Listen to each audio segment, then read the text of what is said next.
Czasznica olbrzymia to jeden z bardziej zadziwiających grzybów, jakie możemy spotkać w polskich lasach, który swoim kolorem i kształtem przypomina czaszkę. Występuje od sierpnia do października.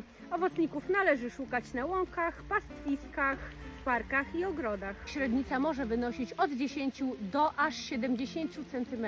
Jest grzybem jadalnym, ale tylko wtedy, gdy jest młoda i ma białe, jędrne, zwarte wnętrze. Później robi się taka. Ten grzyb wytwarza antybiotyk zwany kalwacyną, który niszczy komórki nowotworowe, szczególnie u kobiet chorujących na raka piersi. Jeśli podobał Ci się filmik, daj serduszko.